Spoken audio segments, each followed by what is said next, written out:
तो what's up wrestle fans, welcome to wrestle bulletin. तो guys welcome है आपका रेसलिंग अपडेट्स की एक और नए वीडियो में। और अब बिना देरी के बढ़ते हैं अपनी पहली अपडेट की तरफ। सबसे पहली अपडेट जुड़ी है अगली रॉ के स्पॉइलर से। तो गाइस WWE ने नेक्स्ट वीक वाले रॉ के शो को टेप कर लिया है क्योंकि WWE को यूके टूर पर जाना है, जिसकी वजह से WWE अगले मंडे को लाइव शो नहीं कर पाएगी। और इस शो के सेगमेंट की बात करें तो रिया रिप्ली शो को किक ऑफ करेंगी और रॉकेल को कॉल आउट करेंगी, बट टिफनी स्ट्रैटन की सरप्राइज अपीयरेंस होगी जो कि नया जैक्स का मैसेज लेकर आती है। और फिर रिया रिप्ली और टिफनी के बीच बातचीत चल ही रही होती है, तभी रॉकेल और लिव मॉर्गन ने दोनों के ऊपर अटैक कर दिया और बाद में इनका टैग टीम मैच भी होता है शो पर, जिसमें नया जैक्स आकर इंटरफेयर कर देती है। अगला मैच होता है women's tag team championship match, जिसमें बियांका ब्लेयर और जेड कारगिल ने डैमेज कंट्रोल को हराकर अपनी चैंपियनशिप रिटेन कर ली है। उसके बाद वॉर राइडर्स का रिटर्न हम लोगों को देखने को मिलता है, जिनका अल्फा एकेडमी से मैच होता है, जिसमें वॉर राइडर्स को विक्ट्री भी मिल गई है। इसके अलावा मिज और आर्ट्रूथ का भी मैच होता है, जहां पर कैरियन क्रॉस के डिस्ट्रैक्शन की वजह से आर्ट्रूथ मिज को हरा देते हैं, बट कैरियन क्रॉस मैच के बाद आर्ट्रूथ को रिंग में वापस फेंक देते हैं, जिसके बाद मिज ने एक बार फिर से आर्ट्रूथ के ऊपर अटैक कर दिया है। इसके अलावा Bron Breakker versus coffee Kingston का मैच भी होता है और कोडी रोड्स और गुंथर के बीच भी सेगमेंट देखने को मिलता है, जहां पर कोडी रोड्स गुंथर को कोडी कटर मार के स्टैंड टॉल करते हैं। और इसके अलावा बैक स्टेज प्रोमो और सेगमेंट वगैरह भी हम लोगों को शो पर देखने को मिलेंगे, जिसके लिए नेक्स्ट वीक रॉ का शो हम लोगों को देखना पड़ेगा, क्योंकि वो सारी चीजें इन स्पॉयलर्स में लीक नहीं हुई है।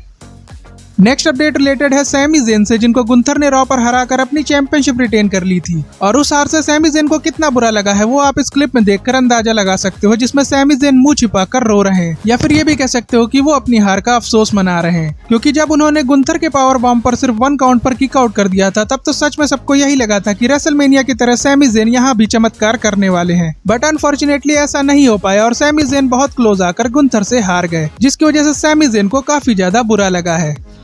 अगली अपडेट जुड़ी है रॉब वैन डैम से, जिन्हें रिसेंटली स्मैकडाउन पर आप लोगों ने देखा होगा। तो गाइस आरवीडी से एक इंटरव्यू में WWE के साथ उनके कॉन्ट्रैक्ट स्टेटस को लेकर क्वेश्चन किया गया, तो आरवीडी ने रिवील किया कि वो WWE के साथ काफी टाइम से लेजेंड्स वाले कॉन्ट्रैक्ट में हैं, जिसकी वजह से वो किसी दूसरी कंपनी को ज्वाइन नहीं कर सकते हैं। बट उन्होंने सबसे इंटरेस्टिंग बात तो ये बताई कि वो पहले बंदे हैं जिन्होंने WWE के साथ कॉन्ट्रैक्ट में रहते हुए AEW में परफॉर्म किया है, क्योंकि WWE के साथ कॉन्ट्रैक्ट में उन्हें दूसरे रेसलिंग प्रमोशन में 1 टाइम अपीयरेंस करने की छूट मिली हुई है, जिसका फायदा उठाते हुए उन्होंने AEW के साथ काम करने का एक्सपीरियंस भी ले लिया है। और उन्होंने ये भी रिवील किया कि टोनी खान आरवीडी को फुल टाइम रेसलिंग वाला कॉन्ट्रैक्ट देना चाहते हैं, बट WWE के साथ कॉन्ट्रैक्ट की वजह से आरवीडी AEW के साथ साइन नहीं कर सकते हैं।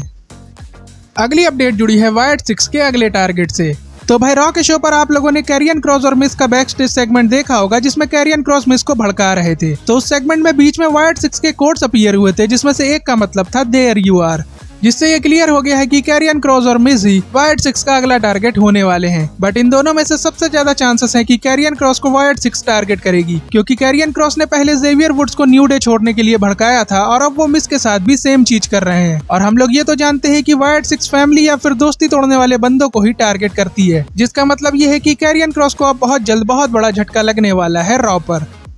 अगली अपडेट जुड़ी है NXT के शो से, जो कि आज CW नेटवर्क पर NXT का दूसरा स्पेशल शो था, जहां पर जे उसो ने अपनी सरप्राइज अपीयरेंस की और ट्रिक विलियम्स के साथ उनका सेगमेंट भी था, जहां पर यीट और वुप दैट ट्रिक के चैंट्स बहुत जोर शोर से लग रहे थे। और इसके अलावा स्टेफनी वॉकर का मोस्ट अवेटेड डेब्यू भी हम लोगों को देखने को मिला, जहां पर उन्होंने जूलिया के साथ टीम अप किया। और हो सकता है कि next week Stephanie Walker Julia versus Roxanne और कोरा जेट का टैग टीम मैच भी हम लोगों को देखने को मिले। और टोनी डी एंजेलो ने मॉन्स्टर ओबा फेमी को हरा दिया है NXT नॉर्थ अमेरिकन चैंपियनशिप के मैच में, जो कि एक बहुत बड़ा शॉकर था सबके लिए। और इसके अलावा बियांका ब्लेयर, जेड कारगिल और ग्रेसन वॉलर, ऑस्टिन थ्योरी ने भी शो पर अपने अपने टैग टीम मैचेस में कम्पीट किया। और शो की मेन इवेंट की बात करें, जिसे WWE ने सबसे ज्यादा हाइप किया था, क्योंकि रैंडी ऑर्टन काफी सालों के बाद NXT पर कम्पीट करने वाले थे J1 इवांस के अगेंस्ट, जिसमें काफी बढ़िया मैच में रैंडी ऑर्टन को विक्ट्री मिल गई है। अगली अपडेट जुड़ी है ब्रॉन ब्रेकर के कैरेक्टर चेंज से। तो गाइस पिछले हफ्ते हम लोगों ने ये देखा था कि ब्रॉन ब्रेकर ने जे उसो को कांग्रेट्स किया है, और बैक स्टेज गुंथर से फेस ऑफ के बाद सबको यही लगा था कि ब्रॉन ब्रेकर का फेस टर्न हो गया है और वो अब एज बेबी फेस काम करने वाले हैं। बट कल हम लोगों ने रॉ के शो पर देखा कि कैसे उन्होंने अपने हील कैरेक्टर में रहते हुए सबको स्पीयर ठोक दिए थे। तो इसके बारे में डेव मेडजर ने ये रिपोर्ट शेयर की है कि WWE ने ब्रॉन ब्रेकर के फेस टर्न वाले प्लान को होल्ड पर डाल दिया है, क्योंकि WWE ब्रॉन ब्रेकर और जे उसो का मैच करवाने वाली है क्राउन जूल में, जिसकी फ्यूड के लिए ब्रॉन ब्रेकर को हील कैरेक्टर में रहने की नीड है और क्राउन जूल के बाद ही अब WWE ब्रॉन ब्रेकर का फेस टर्न करवाने का सोचेगी, जिसका मतलब ये है कि ब्रॉन ब्रेकर वर्सेस जे उसो का पार्ट 2 हम लोगों को क्राउन जूल में देखने को मिलेगा, जहां पर ब्लड लाइन भी शो पर होगी। तो हो सकता है कि ब्लड लाइन की इंटरफेरेंस की वजह से जे उसो अपनी चैंपियनशिप हार जाए, जो कि लीड करेगा जे उसो और रोमन रेंस के रीयूनियन के लिए। अगली अपडेट जुड़ी है सीएम पंक के क्राउन जूल स्टेटस से। तो गाइस सबसे पहले तो WWE ने इंस्टाग्राम पर सीएम पंक की एक क्लिप शेयर की है, जिसमें सीएम पंक को बैक स्टेज वॉक करने में प्रॉब्लम हो रही है और प्रोमो में भी उन्होंने ये बताया था कि वो कब रिटर्न करेंगे इसका उन्हें भी कोई अंदाजा नहीं है। जिसके बाद ऐसी अपडेट सामने आई है कि सीएम पंक क्राउन जूल के मैच कार्ड में नहीं होने वाले हैं और सर्वाइवर सीरीज के लिए भी उनका स्टेटस अभी तक क्लियर नहीं है, जिससे ये पता लगता है कि सीएम पंक को सच में काफी ज्यादा इंजरी हुई है हेल इन अ सेल मैच में। और होप करते हैं कि सीएम पंक और ड्रू मैकिंटायर जल्द ही रिकवर हो जाएं और रॉ पर अपना रिटर्न कर लें, क्योंकि इस बात से तो आप लोग भी एग्री करोगे कि इन दोनों के बिना शो को देखने में उतना ज्यादा मजा नहीं आने वाला है।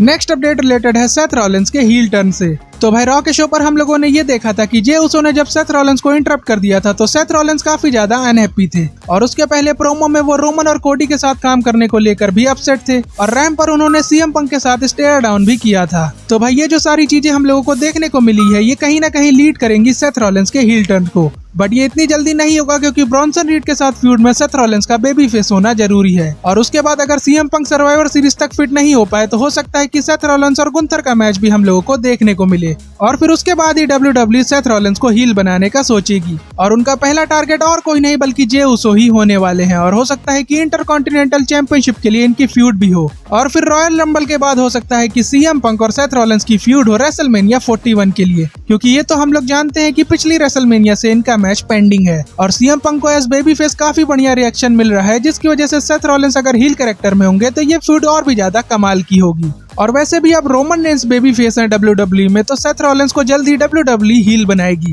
क्योंकि इनकी हिस्ट्री अगर आप लोग उठाकर देखोगे तो शील्ड के ब्रेकअप के बाद इनके character most of the time opposite ही रहे हैं, जिसकी वजह से सेथ रॉलिंस के हील टर्न होने के चांसेस और भी ज्यादा बढ़ जाते हैं।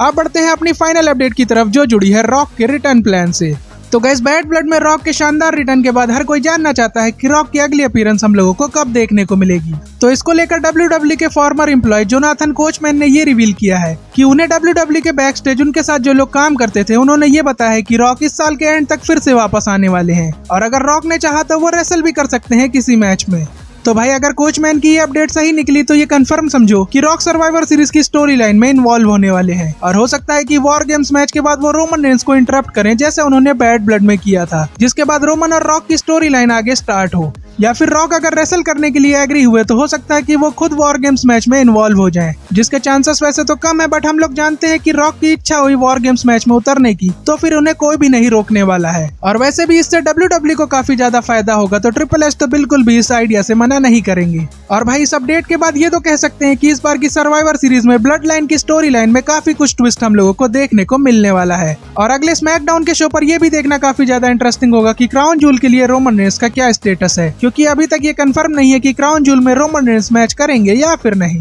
और इसी के साथ आज की रेसलिंग अपडेट्स को यहीं पर एंड करते हैं। बाकी आप लोग WWE के तगड़े वाले फैन हो तो चैनल को सब्सक्राइब जरूर कर लेना, वीडियो को लाइक शेयर करना मत भूलना और अब आपसे मुलाकात होगी नेक्स्ट वीडियो में, तब तक के लिए जय हिंद जय भारत।